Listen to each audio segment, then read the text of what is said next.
നരേന്ദ്രമോദിജി, മനുസ്മൃതി, Donald Trump ഈ മൂന്നും തമ്മിൽ എന്തെങ്കിലും ബന്ധമുണ്ടോ? ഉണ്ട്. ഇന്ത്യ അമേരിക്ക കരാർ ഇന്ന് സൈൻ ചെയ്തിരിക്കുകയാണ്. രണ്ട് രാജ്യങ്ങളും കൂടെ ചേർന്ന് അനൗൺസ് ചെയ്തിരിക്കുകയാണ്. കഴിഞ്ഞ ഒരാഴ്ചയായിട്ട് പ്രതിപക്ഷം ഇവിടെ കിടന്ന് ബഹളം വെക്കുന്നുണ്ടായിരുന്നു. ഇവിടെ എന്താ സംഭവിക്കുന്നത് ഒന്നും കൃത്യമായിട്ട് പറയുന്നില്ല, പാർലമെന്റിൽ ഡിസ്കസ് ചെയ്തിട്ടില്ല, പലതും മറച്ചു വെച്ചിരിക്കുകയാണെന്നൊക്കെ പറയുന്നുണ്ടായിരുന്നു. ഈ മനുസ്മൃതിയുടെ ഇമ്പോർട്ടൻസ് എന്താണെന്ന് അറിയാം. ഇവിടെ നമ്മുടെ പ്രധാനമന്ത്രി മനുസ്മൃതി വായിച്ചിട്ടുണ്ട്, ഡൊണാൾഡ് ട്രംപ് ഈ മനുസ്മൃതി വായിച്ചിട്ടില്ല.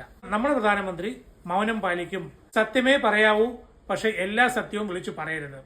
ഈ തിയറി മോഡിജി ഫോളോ ചെയ്യുന്നു. ട്രംപ് മനുസ്മൃതി വായിച്ചിട്ടില്ല, അതുകൊണ്ട് അങ്ങനെ സത്യം വിളിച്ചു പറയും. അദ്ദേഹം ഒരാഴ്ച മുമ്പ് തന്നെ പറഞ്ഞായിരുന്നു, റഷ്യയിൽ നിന്ന് ഇന്ത്യ എണ്ണ വാങ്ങുന്നത് നിർത്തുമെന്ന് സമ്മതിച്ചിട്ടുണ്ട്. ഇത് 2 മാസം മുമ്പ് അദ്ദേഹം ഒന്ന് സൂചിപ്പിച്ചായിരുന്നു. അപ്പോൾ നമുക്ക് ആരെ വിശ്വസിക്കാം? സത്യം മാത്രം പറയുന്ന, ആരെയും പേടിയില്ലാത്ത അമേരിക്കൻ പ്രസിഡന്റായ ട്രംപിനെ വിശ്വസിക്കാം. നമ്മുടെ നരേന്ദ്രമോദിജി മിണ്ടാതിരിക്കും, കാരണം അങ്ങനെ മനുസ്മൃതി വായിച്ചിട്ടുണ്ട്.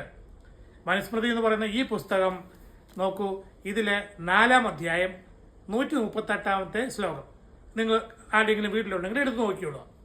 കുറച്ചുകൂടി ഡീറ്റെയിൽ ആയിട്ട് ഞാൻ എൻ്റെ വീഡിയോയിൽ പറഞ്ഞിട്ടുണ്ട്, ലിങ്ക് താഴെ കൊടുത്തിട്ടുണ്ട്.